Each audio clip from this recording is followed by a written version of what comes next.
अस्सलाम वालेकुम दोस्तों कैसे हो। उम्मीद है आप लोग जहाँ भी होंगे ठीक ठाक से ही होंगे। दोस्तों आज हम बात करने वाले हैं वीज़ा के बारे में। जैसे कुवैत का वीज़ा है, तो आप अगर किसी से वीज़ा लेते हो तो कितना टाइम लगता है, आपको क्या बोलता है, हम रियल बताने वाले हैं। जैसे हमारे से आप वीज़ा लेते हो या दूसरे किसी थर्ड पार्टी से वीज़ा लेते हो, तो आपको कैसे कैसे घुमाता है लो। जैसे आप नए हो, अगर पुराने हो तो ये चीज़ आपको मालूम होगा बाखूबी कि कितने दिन लगता है वीज़ा के लिए। तो पहले हम बात करेंगे कपिल का जो वीज़ा होता है। जैसे कोई कुवैती है, अगर वो वीज़ा कोई निकाल रहा है उसके बारे में, और उसके बाद हम कंपनी के बारे में भी बात करेंगे। यानी दोनों चीज़ आपको आज क्लियर बता देंगे इस वीडियो के अंदर। तो फिर आपको दूसरा वीडियो देखने की ज़रूरत नहीं पड़ेगा जो कितने दिन में आपका कुवैत का वीज़ा मिलता है। तो जो कपिल का वीज़ा होता है वो समझ लो 10 मिनट ही लगता है। जैसे अभी पासपोर्ट आपका गया और ऑफिस में गए, 10 मिनट हो, सलाम दुआ हो किया लो और प्रिंट करके मिल जाता है। अगर उससे ज़्यादा टाइम लगेगा तो बहुत बार ऐसे होता है कि जिस ऑफिस में आप वीज़ा निकालने कुवैती जा रहा है, वहाँ पे पहले से 10-20 पासपोर्ट है, तो वो रख लेगा, उसका कॉपी चेक कर लेगा जो हाँ भाई सब कुछ ठीक है, दिख रहा है, नाम पता सही है ना, अच्छा है। एक बार चेक करने के बाद में और बोलेगा खलास जाओ, 2 दिन के बाद में आओ, या 3 दिन का टाइम देगा ऑफिस वाला। और 3 दिन के बाद में जाएगा कुवैती, उसको 10 दिनार देगा। लोकल जो ये यहाँ के होते हैं उनकी 10 दिनार लगता है और वीज़ा मिल जाता है।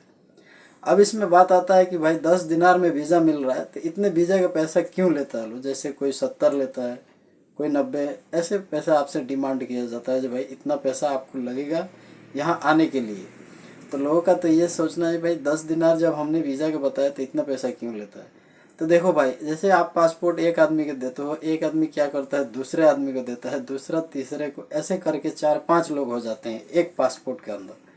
और एक पासपोर्ट में 5 लोग हो जाते हैं, तो अगर वो 5-5 हज़ार रुपया ले रहा है तो 25 हज़ार तो ऐसा ही हो जाता है। अब तो समझ में आ गया कि वीज़ा का पैसा क्यों बढ़ जाता है। वरना अगर एक आदमी के, जैसे एक आदमी के पास पासपोर्ट गया और खुद डायरेक्ट अगर काम करा रहा है, तो आपको कैसे भी कम करेगा या ज़्यादा करेगा तो भी 10-20 हज़ार रुपये तो छूट हो जाएगा। समझ गया ना। अब तो वीज़ा के बारे में समझ में आ गया कि भाई वीज़ा 1 से 3 दिन के अंदर में मिल जाता है पासपोर्ट आने के बाद। अगर वीज़ा नहीं रहता है तो आपका पासपोर्ट आ जाता है, आने के बाद क्या होता है कि बोलता है लो प्रोसेस में है, प्रोसेस में है, या ऑफिस में है, ऐसे आपको घुमाया जाता है। तो घूमते घूमते 2 महीना 3 महीना निकल जाता है। या बहुत से लोग ऐसे भी बोलते हैं कि कुवैत के वीज़ा निकलने में बहुत टाइम लगता है और दूसरे कंट्री के वीज़ा निकलने में जल्दी है। लेकिन मुझे जहाँ तक जानकारी है कि सबसे ज़्यादा जल्दी कुवैत का वीज़ा मिलता है। और कंपनी का आप बात कर लेते हैं। जैसे आप किसी कंपनी में आ रहे हो या कहीं भी, छोटा मोटा कंपनी है या बड़ा है, जो भी है, कंपनी के बारे में हम बात करते हैं। जो कंपनी का वीज़ा है वो कैसे निकलता है, तो कंपनी का वीज़ा ऐसा है कि 10 से 20 लोग या 50 लोग का जो रिक्वायरमेंट रहता है, जब तक इतना लोग नहीं होते हैं पूरा, तब तक वो वीज़ा नहीं निकलता है। जैसे 20 लोग चाहिए और 20 में मान लीजिए 5 पासपोर्ट आए, 15 बाकी है, तो 5 पासपोर्ट 1 महीना पहले आ गया और 15 लोग को जुटाने के लिए 2 महीना लग गया। तो 3 महीना के बाद में वीज़ा निकलेगा। ये भी समझ में आ गया अब आपको ये कंपनी का वीज़ा निकलने का क्या प्रोसेस है, और किसी कुवैती के पास आ रहे हो तो इसका क्या प्रोसेस है। दोनों ही समझ में आ गया ना।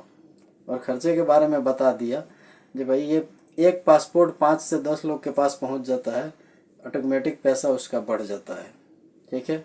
और किसी ऑफिस में देते हो, अगर लोकल वीज़ा लेते हो किसी कुवैती का, जैसे गाड़ी चलाने के जाना है आपको, ड्राइवर लाइन में जा रहे हो या कोई भी काम में लोकल में जा रहे हो या खेती के काम में बहुत से लोग आते हैं, तो इसमें आ रहे हो किसी ऑफिस में अगर दिए हो पासपोर्ट, तो सीधे आप समझ ही रहे हो 90 हज़ार 80 हज़ार डिमांड करता है लोग, ऑफिस वाला लोग। उन लोगों का भी वही हाल रहता है। ऑफिस वाला किसी यहाँ ऑफिस से कांटेक्ट करता है, फिर यहाँ के लोग ऑफिस में वीज़ा देते हैं, तो ऐसे करके आते हैं। तो अब उम्मीद है कि आप लोगों के समझ में आ गया होगा कि कुवैत का जो वीज़ा है कोई ज़्यादा प्रोसेस नहीं है, लेकिन इसमें लोग प्रोसेस बना देते हैं। हम और आप जो लोग होते हैं यही लोग प्रोसेस बना देते हैं और आपको समझ में नहीं आता है।